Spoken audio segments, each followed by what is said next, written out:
जय हिंद दोस्तों। आज हम लोग शुरू करने जा रहे हैं प्रश्नावली 1.2 का पहला क्वेश्चन। निम्नलिखित संख्याओं को अभाज्य गुणनखंड के गुणनफल के रूप में व्यक्त कीजिए। तो हम लोग आज प्रश्नावली 1.2 का पहला क्वेश्चन देखते हैं, जो कि है।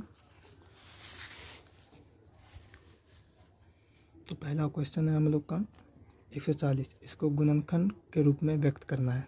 तो गुणनखंड के रूप में व्यक्त करने के लिए सबसे पहले हम लोग को इसका गुणनखंड निकालना पड़ेगा। तो गुणनखंड निकालने के लिए हम लोग इधर साइड में निकालते हैं। जैसे कि 140 को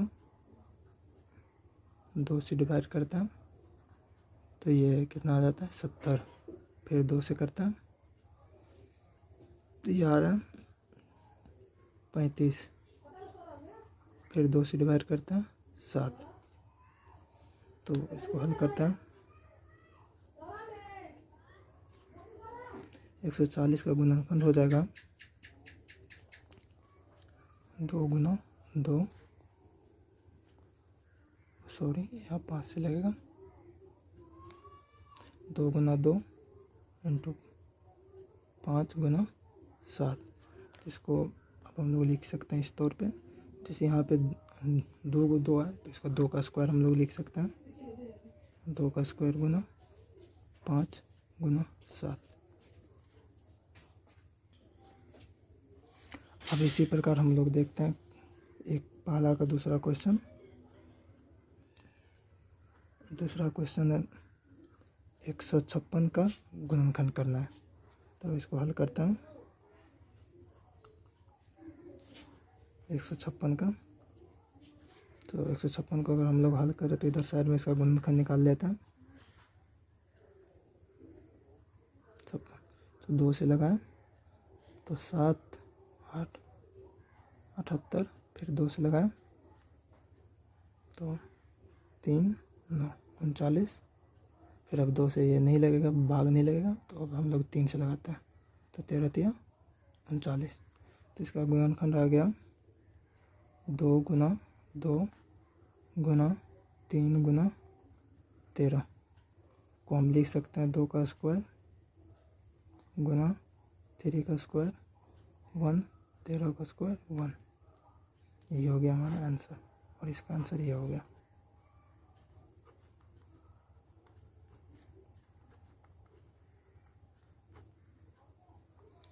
अब इसी प्रकार हम लोग देखते हैं तीसरा क्वेश्चन।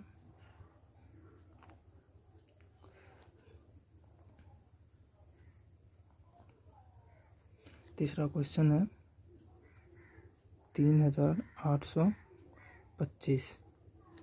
अब इसको हल करते हैं गुणनखंड के रूप में।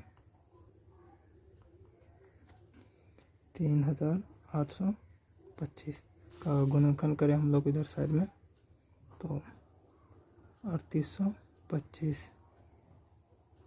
इसमें 2 से डिवाइड लगेगा नहीं, जैसे कि हम लोग लघुत्तम बनाते हैं उसी तरह से इसको भी तोड़ना है गुणनखंड के रूप में। तो 2 से लगेगा नहीं, और 3 से, तो हम लोग 3 से डिवाइड करते हैं। सबसे पहले 3 से लगाते हैं 1 2 7 5। फिर उसके बाद 3 से लगाते हैं 4 2 5। अब इसके बाद 3 से लगेंगे नहीं, तो उसके बाद 5 से लगाते हैं 8 5 40 2 85। फिर उसके बाद 5 से लगाते हैं 17 5 85। इसका गुणनखंड आ गया 3 इंटू 3 इंटू 5 इंटू 5 इंटू 17। तो 3 यहाँ कितना बार है 2 बार, तो हम इसको लिख सकते हैं 3 का स्क्वायर गुना 5 कितनी बार है तो 2 बार, तो 5 का स्क्वायर गुना 17 कितने बार है 1 बार, 17 1 बार। ये हो गया आंसर।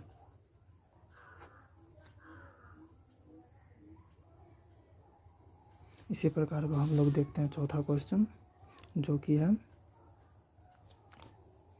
5005। अब इसको हल करते हैं तो 5005 के इसका गुणनखंड हम लोग निकालते हैं इधर साइड में।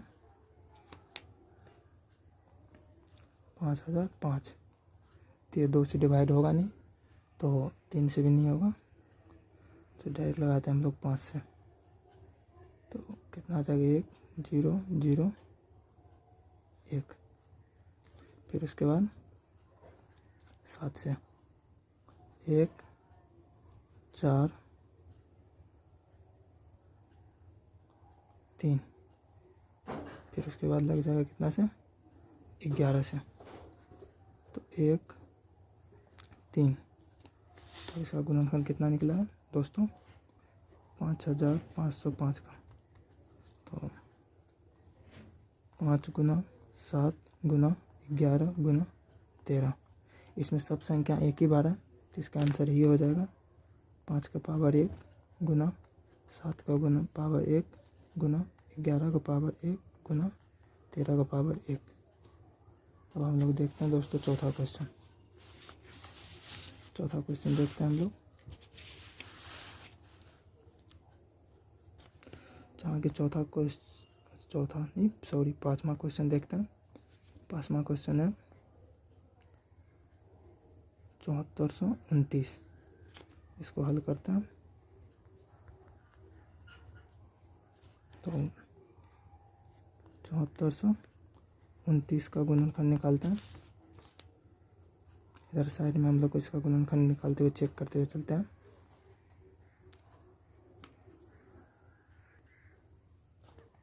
तो हम लोग इधर इस साइड में इसका गुणनखंड निकालते हैं, तो 17 से लगेगा, तो आ जाएगा ये कितना, 4 3 7।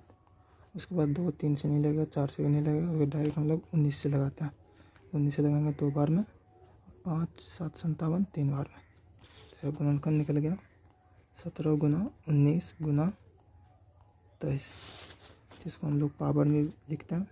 17 का पावर 1 गुना 19 का पावर 1 गुना 23 का पावर 1, यही हो गया हमारा आंसर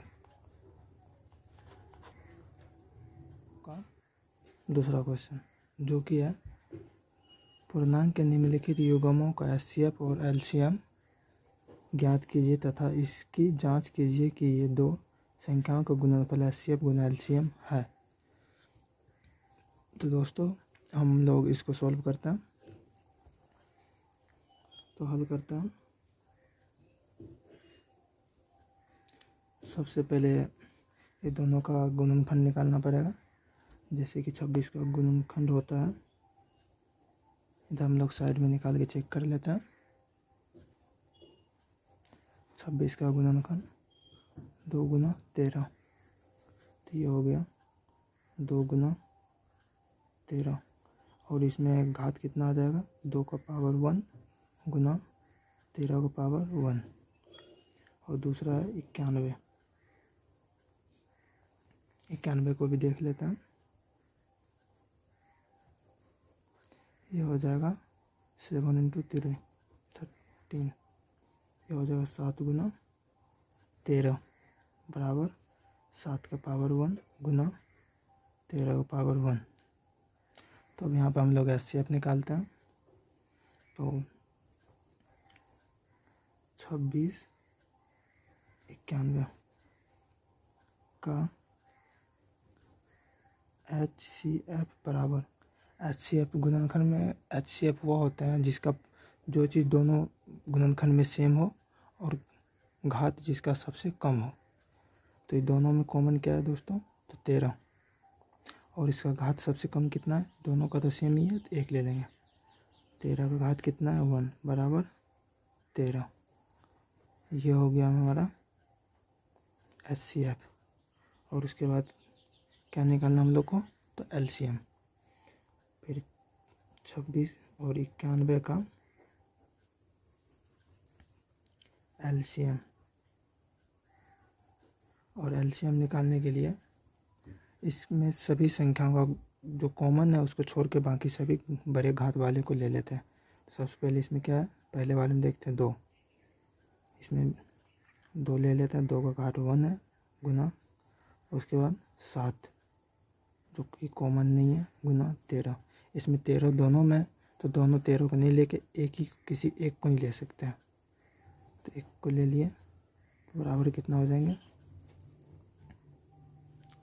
2 गुना 7 गुना 13 बराबर कितना हो जाएंगे 182।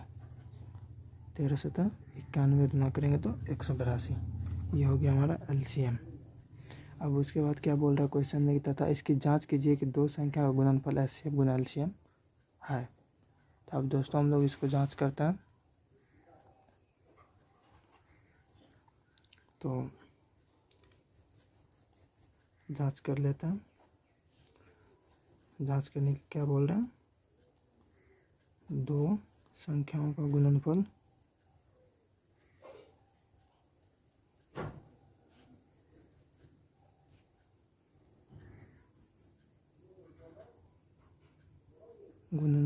बराबर LCM इंटू HCF। तो दो संख्या कितना देगा मेरा 26 गुना 91 बराबर LCM कितना निकला है तो 182 गुना HCF कितना है 13। तो 26 गुना 13 करके देख लेते हैं हम लोग इधर साइड में। 26 गुना 91 तो कितना हो जाएगा, ये 26 का 26 आ जाएगा, 9 से गुना 9 छा के 54, हाथ में केरी 5, 9 9 18 5 23। तो ये आ गया हमारा 6 4 2 6 3 2। इसका गुना हो गया कितना हो गया 200 2366 बराबर। अब हम लोग चेक कर लेते हैं 182 गुना 13। 3 से गुना करेंगे 3 दूनी 6 8 3 24 केरी 2 3 2 5 ऐसे बना कर देंगे 182। तो कितना आ जाएंगे 6 6 8 5 13 का 3 केरी 1 2।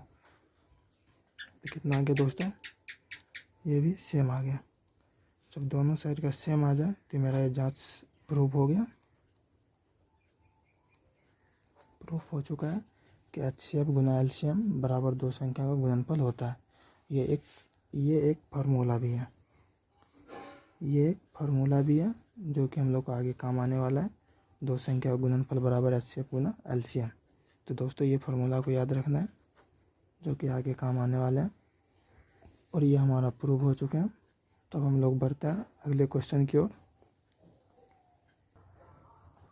तो दोस्तों अब हम लोग देखते हैं क्वेश्चन नंबर 2 का दूसरा क्वेश्चन, इसका भी सेम प्रोसेस की तरह बनाना है जो इससे पीछे वाले क्वेश्चन बनाए थे। तो अब इसको हम लोग हल कर लेते हैं।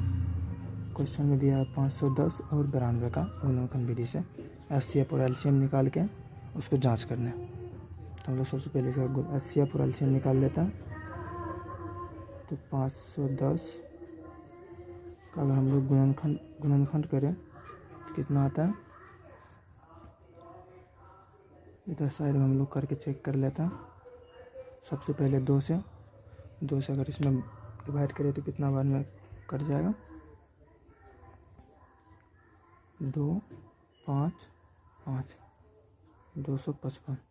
अब इसमें 2 से लगेगा नहीं तो 3 से लगाता है, 3 से डिवाइड करेंगे 8 24 केरी 5 25 85।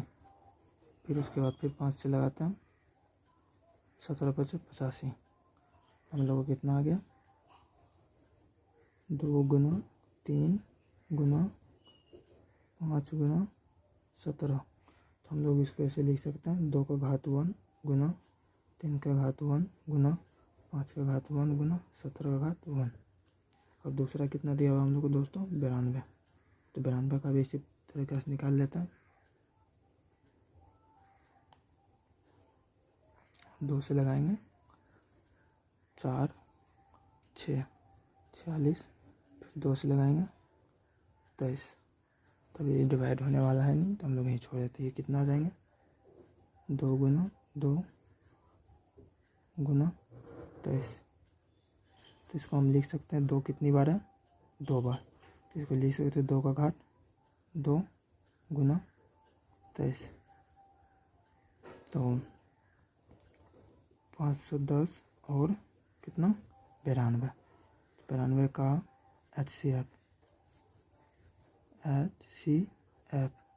बराबर कितना हो जाएगा। इसमें दोनों में क्या चीज़ कॉमन है दोस्तों, 3 इसमें है नहीं, 5 इसमें है नहीं और 17 भी इसमें नहीं, ना 23 इसमें है। तो दोनों में क्या है, तो 2 है। लेकिन दोनों में 2 है तो दोनों में से हम ले किसको सकते हैं, जिस छोटी घाट वाले को हमको लेना है, जिसका जो कि HCF होता है। तो दोनों में छोटी घाट कौन सा है, ये वाली है। तो 2 का घात कितना है 1, तो बराबर कितना हो जाएगा 2। ये हो गया हमारा HCF।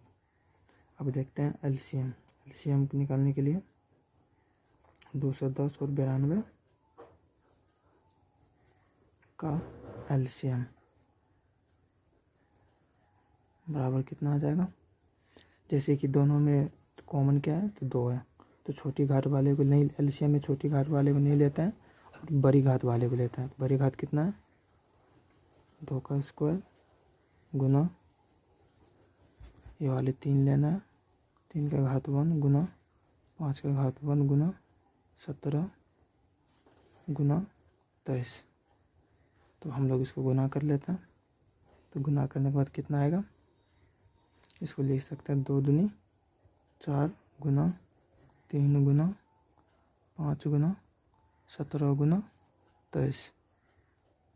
तो ये जब हम लोग इसको गुना करके देख लेते हैं कि टोटल कितना आ रहा है, तो इसका गुना करके कितना आ रहा है दोस्तों, ये जब हम टोटल को गुना करेंगे तो मेरा टोटल आ जाएगा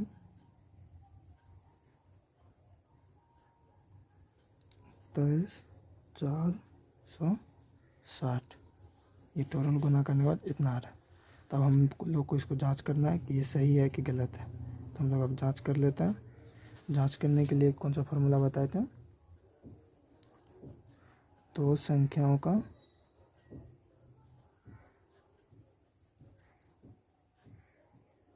गुणनफल बराबर HCF गुना LCM। क्या होता है, दो संख्याओं का गुणनफल बराबर HCF गुना LCM।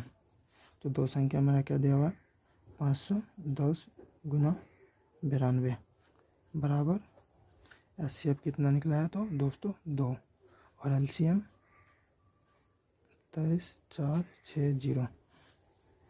अगर हम लोग इसको गुना करें तो कितना आ जाएगा 0 6 दूनी 12 कैरी 1 4 दूनी 8 1 9 3 दूनी 6 2 दूनी 4 और इसको भी गुना करेंगे दोस्तों तो ये सेम आएगा। आप लोग गुना करके चेक कर लेना और जब ये दोनों सेट सेम आ जाए तो ये मेरा प्रूफ हो चुका है कि ये सही बात है, ये सिद्ध हो गया, प्रूफ हो चुका है कि दो संख्याओं का गुणनफल बराबर HCF गुना LCM होता है। तब हम लोग देखते हैं तीसरा क्वेश्चन। तो हम लोग का तीसरा क्वेश्चन दिया हुआ है 336 और 54 को हल करना है। तब इसको हम लोग हल कर लेते हैं। इसका भी गुणनखंड निकाल लेते हैं दोस्तों। तो इसका गुणनखंड हम लोग इधर साइड में कर लेते हैं।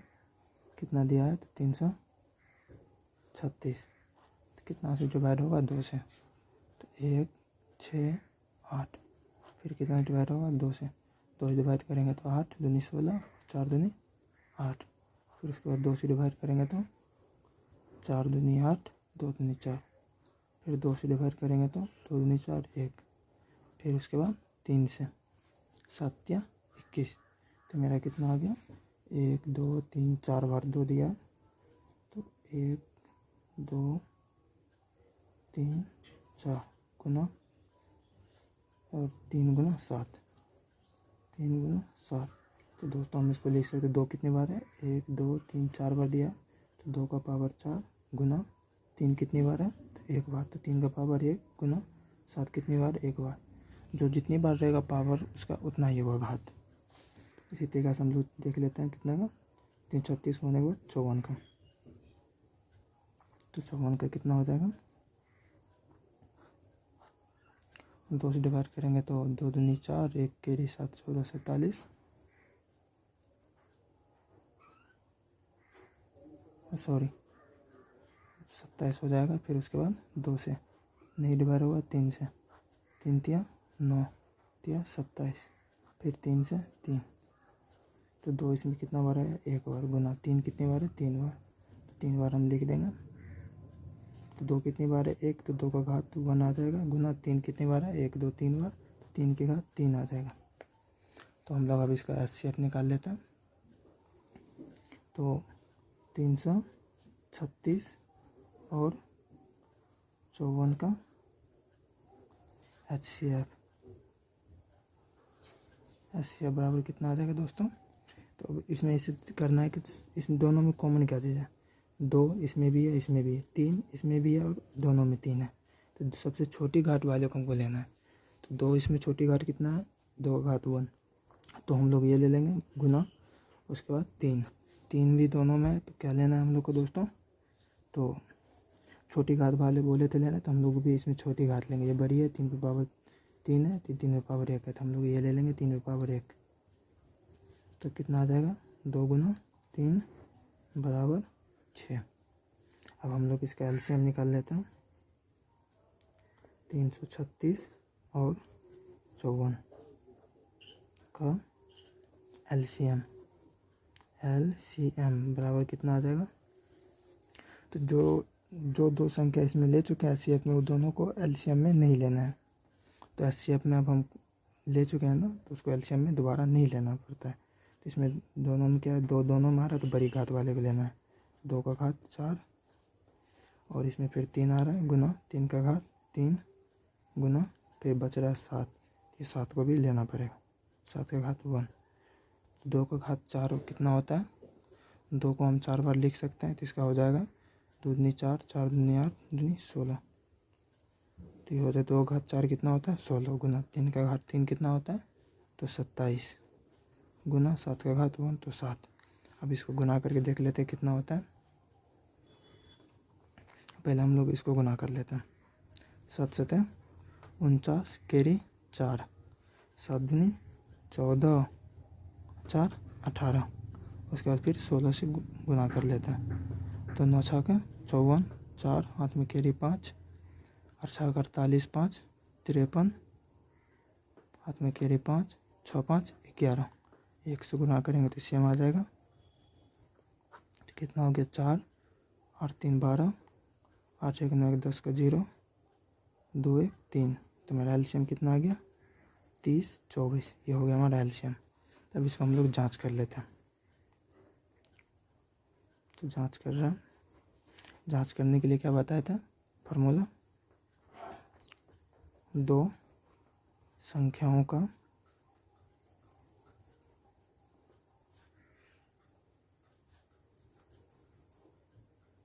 गुणनफल बराबर, 2 संख्या का गुणनफल बराबर HCF गुना LCM। 2 संख्या का कम कितना आ जाएगा, HCF गुना LCM। तो 2 संख्या कितना कितना दिया हुआ है, 336 गुना 54 बराबर HCF कितना निकला है दोस्तों, 6 गुना LCM कितना निकला है, 30 24। अब हम लोग इसको गुना कर लेते हैं।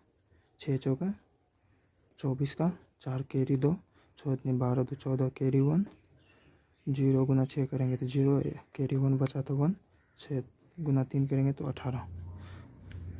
और दोस्तों हम लोग इसको भी गुना करेंगे तो यही सेम आएगा। आप लोग गुना करके चेक कर लेना, और दोनों जब सेम आ जाए तो ये मेरा प्रूव हो गया। तब हम लोग आगे देखते हैं अगला क्वेश्चन। तो अब हम लोग क्वेश्चन नंबर 3 को देख रहे हैं।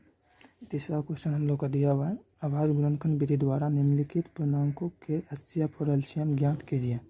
तो ये भी बोल रहा है गुणनखंड विधि के द्वारा HCF और LCM निकालना। तो हम लोग गुणनखंड विधि से करके देखते हैं हल इसको। तो हम लोग हल कर रहे हैं इसको। तो पहला कितना दिया हुआ, 12। तो 12 का गुणनखंड निकाल लेते हैं, कितना आएगा 12 का, 2 से लगाए 6, फिर 2 से लगाए 3, तो कितना आ गया दोस्तों, 2 गुना 2 गुना 3, 2 दूनी 4 3 12। तो हम लोग इसको लिख सकते हैं 2 का घात 2 कितनी बार है, 2 बार। तो 2 का घात 2 गुना 3 कितनी बार है, एक बार, तो 3 का घात 1। और उसी तरीके से फिर 15 का कर लेते हैं। 15 का कितना आ जाएगा, 3 गुना 5। 3 कितनी बार है, एक, तो 3 का घात 1 गुना 5 का घात 1। तो फिर 5 दिया 15। फिर उसके बाद किसका निकालना है, 21 का। 21 का भी कर लेते हैं। 21 का किससे डिवाइड है, 7 दिया 21, तो 3 गुना 7। तो इसका घात कितना हो जाएगा, 3 एक बार है और 7 एक बार है, तो घात एक बार आ जाएगा। 3 का घात 1 गुना 7 का घात 1। तो अब हम लोग इसका एचसीएफ देखते हैं। 12, 15 और 21 का एचसीएफ। दोस्तों जैसे कि हम इससे पहले वाले क्वेश्चन बताए थे कि जो चीज़ दोनों में कॉमन हो, और यहाँ पे इसमें 3 दिया हुआ, 3 डिजिट दिया हुआ, तो इसमें हम तीनों में कॉमन क्या है, 2 देखते हैं। 2 किसी में भी नहीं है। 3 देखते हैं, इसमें भी है, इसमें भी है और इसमें भी है। 5 फिर से इसी में है, दोनों में नहीं है। 7, लेकिन जो भी कॉमन लेना है जो तीनों में होना चाहिए, ना कि किसी 2 में या 1 में। जो तीनों में होगा वही एचसीएफ होगा। तीनों में कोई संख्या नहीं मिलता है तो उसका एचसीएफ 1 होता है। तो ये बात हम लोग को पता होनी चाहिए। तो तीनों में क्या कॉमन है, 3। 3 का घात 1, तो 3 का घात का 1 कितना होता है, 3 होता है। ये हो गया हमारा एचसीएफ। अब उसके बाद हम लोग देख लेते हैं एलसीएम। 12, 15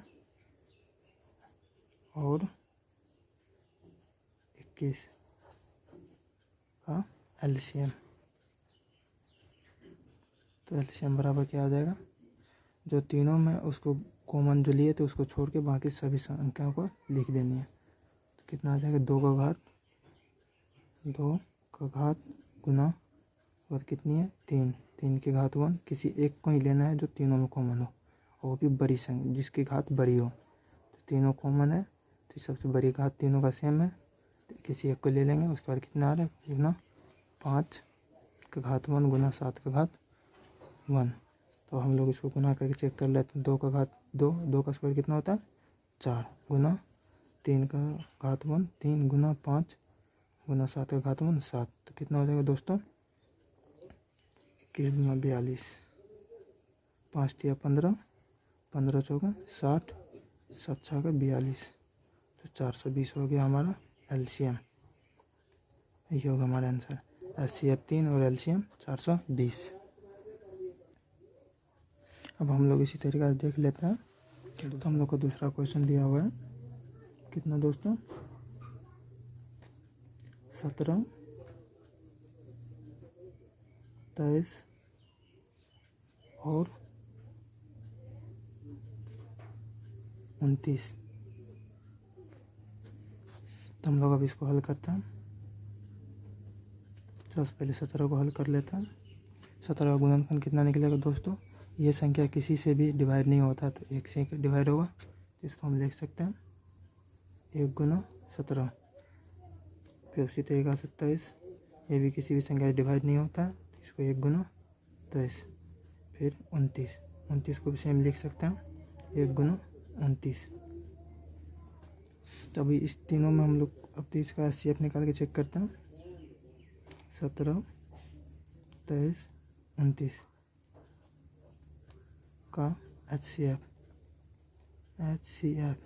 जैसे कि दोस्तों हम बताए थे, जिसमें कोई भी चीज़ कॉमन ना आए तो उसका एचसीएफ 1 होता है। इसमें तीनों में कुछ भी कॉमन नहीं आ रहा है, क्या है कॉमन 1, तो इसका एचसीएफ कितना हो जाएगा 1। और एलसीएम कितना आ जाएगा, 17, 23 और 29 का एलसीएम बराबर कितना आ जाएगा, सबको मल्टीप्लाई कर देते हैं। 17 गुना 23 गुना 29। तो हम लोग इसको गुना करके चेक कर लेते हैं। 29 गुना 23 कर लेते हैं, कितना आ जाएगा, 9 या 27 का 7 कैरी 2 2 दूनी 6 2 8। फिर 2 करते 9 दूनी 18 कैरी 1 4 1 5। कितना आ गया, 7 8 8 16 कैरी 1 5 1 6। और उसके बाद फिर से किसको गुना करना है, 17 को। अब 17 से गुना करके चेक कर लेते हैं। 7 7 49 का 9 कैरी 4 7 7 के 42 4 46 कैरी 4, 7 6 के 42, 4 46। फिर 1 से गुना करेंगे तो सेम आ जाएगा। तो 9 713 कैरी 1, 6 दूनी 12, 1 13 कैरी 1, 6 4 10, 1 11। तो दोस्तों ये कितना आ गया? 11 3 3 9। ये हो गया हमारा एलसीएम और ये होगा मेरा आंसर एचसीएफ का। एचसीएफ 1 और एलसीएम 11 339। तो दोस्तों अब हम लोग अगले क्वेश्चन की ओर बढ़ते हैं। तो तीसरा क्वेश्चन दिया हुआ 8, 9 और 25 का गुणनफल विधि से एचसीएफ और एलसीएम ज्ञात करना है। तो सबसे पहले हम लोग इसको हल करते हैं। तो 8 का एचसीएफ कितना आता है दोस्तों, चेक कर लेते हैं इधर साइड में। गुणनफल निकाल के 2 दूनी 4 दूनी 8, फिर 2 से 2 दूनी 4, तो 2 गुना 2 गुना 2, 2 कितनी बार है? 3 बार। तो हम इसको लिख सकते हैं 2 का घात 3। 2 कितनी बार है? 3 बार, तो 2 का घात 3। फिर उसको इसी तरीके से 9 का चेक कर लेते हैं। 9 का गुना फिर कितनी होती है? 3 गुना 3, तो 3 गुना 3, तो 3 कितना बार है? 2 बार, तो 3 का घात 2। फिर उसी तरीके से हम लोग 25 का निकाल लेते हैं। कितना आ जाएगा 25 का? 5 गुना 5, तो ये कितनी बार आ रहा है? 5 का कितनी बार आ रहा है? 2 बार, तो 5 का घात 2। तो हम लोग का ये निकल गया गुणनखंड। अब हम लोग चेक करते हैं इसका एचसीएफ कितना आएगा। तो 8, 9 और 25 का एचसीएफ बराबर, जैसे कि दोस्तों हम बताएं कि जो चीज़ तीनों में कॉमन अगर कुछ ना मिले तो उसका एचसीएफ हमेशा 1 होता है। तो इसमें भी 2 है, इसमें 3, इसमें 5 है। कोई भी चीज़ तीनों में कॉमन नहीं है, ऐसी संख्या कोई सा भी नहीं है जो तीनों में हो, तो इसका एचसीएफ कितना हो जाएगा? 1। जब भी कॉमन संख्या कुछ भी ना मिले तो उसका एचसीएफ 1 होता है। अब इसका हम लोग एलसीएम चेक कर लेते हैं। 8, 9, 25 का एलसीएम बराबर कितना है? पहला 2 सबका गुना हो जाएगा। 2 का पावर 3 गुना 3 का पावर 2 गुना 5 का पावर 2, तो 2 का पावर 3 कितना होता है दोस्तों? 8 गुना 3 का स्क्वायर 9 गुना 5 का स्क्वायर 25। तो ये गुना करते हैं 9 8 25 गुना 8 करेंगे तो कितना हो जाएगा? जिसे गुना हम लोग को इस तरीक़े से करना है कि जैसे कि गुना करने में आसान हो और टाइम भी कम लगे। तो 25 गुना 8 कर लेते हैं, कितना होता है? 200। 25 गुना 8 कर लेंगे तो 200 होता है। हम करके दिखा देते हैं। 8 5 40, कैरी 4, 8 9 16 4 20, कितना आ गया? 200। 200 गुना 9 करेंगे तो कितना आ जाएगा? हम थोड़ी देर के लिए जीरो को भूल जाते हैं, तो 9 दूनी कितना हो गया? 18, और ये जीरो का जीरो। तो मेरा एलसीएम कितना आ गया? 18। एचसीएफ 1 और एलसीएम 1800। तो ये हो गया हमारा आंसर। अब हम लोग अगला क्वेश्चन देखते हैं। तो हम लोग का अगला क्वेश्चन है एचसीएफ 306 और 657 का कितना दिया हुआ क्वेश्चन में हम लोग को दिया हुआ है 9। तो बोल रहा है 306 और 657 का एलसीएम ज्ञात करना है। तो इसको हम लोग फार्मूला से बनाएंगे। जैसे कि दोस्त इसको हल करते हैं। जैसे कि हमने थोड़ी देर पहले बताए थे कि एक फार्मूला, दो संख्या का गुणनफल बराबर एचसीएफ गुना एलसीएम होता है। तो हम लोग वही फार्मूला यहाँ पर अप्लाई करेंगे। तो दो संख्याओं का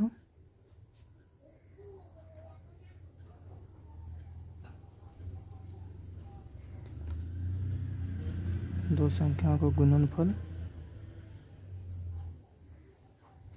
बराबर एचसीएफ गुना एलसीएम होता है। ये दोस्तों फार्मूला है, ये आप लोग को याद रखनी है। तो हम लोग यही फार्मूला पे अभी इसको सॉल्व करते हैं। तो दो संख्या हम लोग कितना दिया हुआ? 306 और 657। तो 306 गुना 657 बराबर एचसीएफ कितना दिया हुआ है? 9 गुना एलसीएम। हम लोग का एलसीएम निकालना है, तो अब इधर करते हैं। तो ये गुना में तो बराबर किससे रहेगा? तो क्या चीज़ में आ जाएगा? भागा में। तो एलसीएम बराबर क्या हो जाएगा दोस्तों? 306 6 गुना 657 बटा, ये गुना में नीचे इधर आ जाएगा भागा में। तब हम लोग इसको काट के देखते हैं।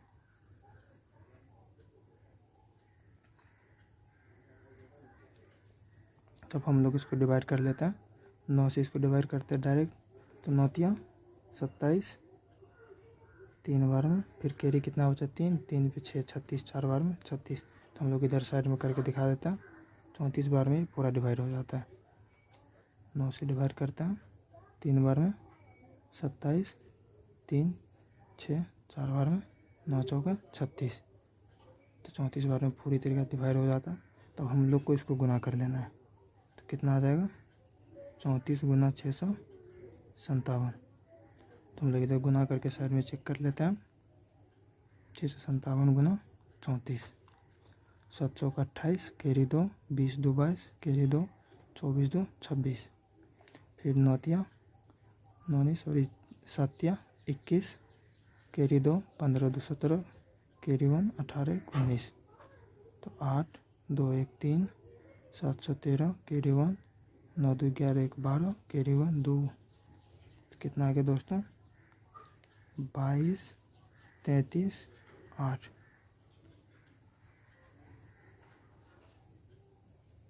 22,338। ये हो गया हमारा एलसीएम। ये हो गया आंसर, जो कि क्वेश्चन में यही एलसीएम ही निकालने के लिए बोला जाता था। तो एलसीएम बराबर कितना निकल गया 22 33 8, 22,338। तो हम लोग देखते हैं अगला क्वेश्चन। तो दोस्तों क्वेश्चन नंबर 5 देख रहे हैं। जांच कीजिए कि क्या किसी प्राकृतिक संख्या n के लिए 6 पावर n अंक 0 पर समाप्त हो सकती है। तो इस क्वेश्चन का कहने का मतलब है कि 6 पावर n का इकाई अंक 0 होना चाहिए, वो समाप्त 0 पर हो सकता है कि नहीं। तो हम लोग इसको देखते हैं, इकाई का अंक 0 आ सकता है कि नहीं। तो इसको डायरेक्ट हम लोग बनाते हैं।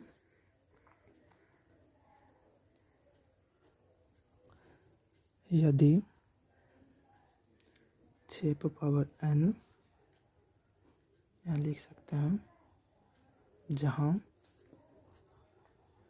n एक क्या है प्राकृतिक संख्या, n एक प्राकृतिक संख्या है।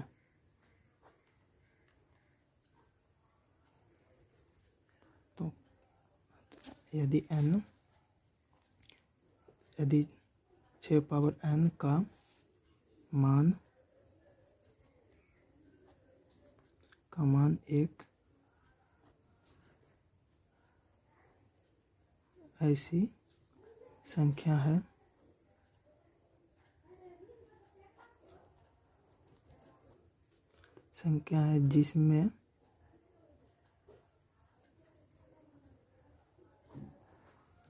जिसमें इकाई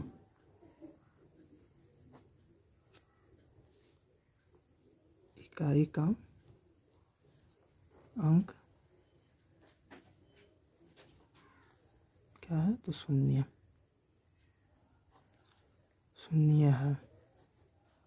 तो 6 पावर n 5, 6 पावर n 5 से क्या होना चाहिए, तो विभाजित होना चाहिए, होगा 5 से विभाजित होगा, तब जाके ही इसका इकाई का अंक 0 आ सकता है। और यहाँ पे हम लोग 6 का गुणनखंड क्या आ रहा है 2 गुना 3 के रूप में आ रहा है, जो कि 5 से विभाजित नहीं हो रहा है। तो इसी बात को लिखना है।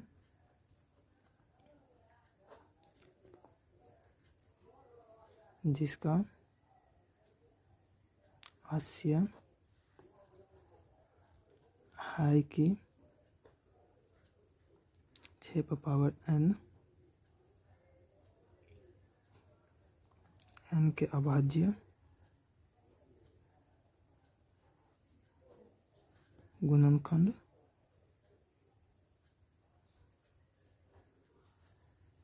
दो या 3 के अतिरिक्त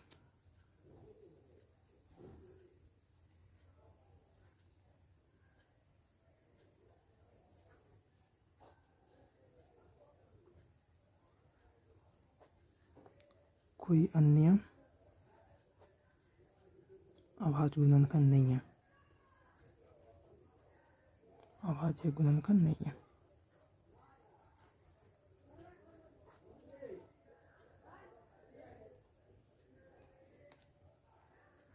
नहीं है तो इसको लिख सकते हैं 6 पे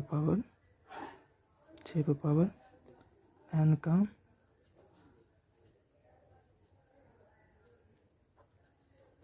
कोई गुणनखंड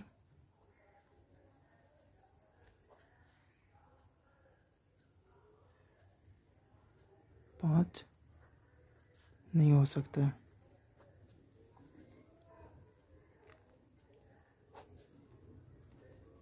हो सकता है अतः 6 पे पावर n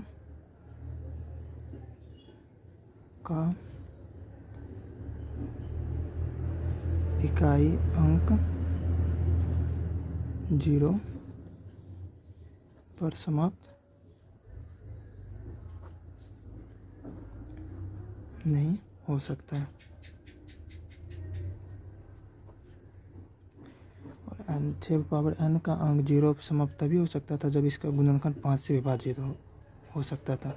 लेकिन यहाँ पे दोस्तों हम लोग को 6 का गुणनखंड 2 गुना 3 के रूप में आ रहा है, इसलिए इसका इकाई का अंक 0 नहीं हो सकता है। तो अगला क्वेश्चन देखते हैं। अब हम लोग क्वेश्चन नंबर 6 देखते हैं। व्याख्या कीजिए कि 7 गुना 11 गुना 13 प्लस 13 और 7 गुना 6 गुना 5 गुना 4 गुना 3 गुना 2 गुना 1 प्लस 5 अभाज्य संख्या है क्यों? अभाज्य संख्या क्यों है? अब इसको हल करते हैं। तो कितना दिया हुआ है? 7 गुना 11 गुना 13 प्लस 13। तो हम लोग इस दोनों में जो कॉमन आ रहा है उसको कॉमन ले लेते हैं। तो दोनों में कॉमन क्या आ रहा है? 13। अगर इसमें हम 13 कॉमन ले लें तो हमारे पास क्या बचेगा? 7 गुना 11 गुना 13, इसमें कॉमन गया तो 1 प्लस 1, इसको गुना कर लेते हैं। 1177 प्लस 1 तो कितना हो जाएगा? 13 गुना 78। और ये 13 एक भाज्य संख्या है, अभाज्य संख्या। लिखते यहाँ 13 एक अभाज्य संख्या है। इसी प्रकार अब हम लोग दूसरा देख लेते हैं। दूसरा क्या दिया हुआ है? 7 गुना 6 गुना 5 गुना 4 गुना 3 गुना 2 गुना 1 प्लस 5। तो ये दोनों हम फिर से कॉमन ले लेते हैं। 5 इसमें भी और 5 यहाँ भी है, तो 5 हम लोग कॉमन ले लेते हैं। तो कितना बचेगा? 7 गुना 6, 5 चला गया तो कितना बचा? 4 गुना 3 गुना 2 प्लस 1। तब हम लोग इसको गुना कर लेते हैं। 7 छः 42, 42 4 दूनी 8 या 24। तो 42 और 24 गुना करेंगे तो कितना होगा दोस्तों? 5 गुना 100 8 प्लस 1 हो जाएगा। तो ये कितना हो गया? 5 गुना 1009। आप लोग गुना करके चेक कर लेना। और यहाँ लिख सकते हैं, यहाँ 5 एक अभाज्य संख्या है। तो इसके बाद हम लोग लिख सकते हैं अतः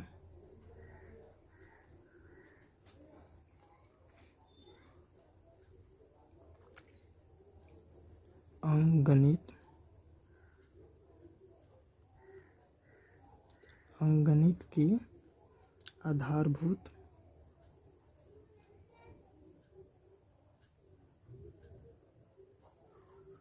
के अनुसार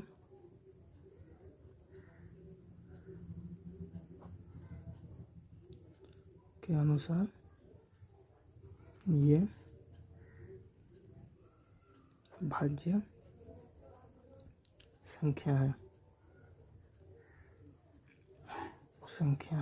हम लोग को बस यही प्रूव करना था ये भाज्य है कि नहीं। तो ये 13 इसमें अभाज्य आ गया और इसमें 5, तो अंकगणित के आधारभूत के अनुसार ये भाज्य संख्या है।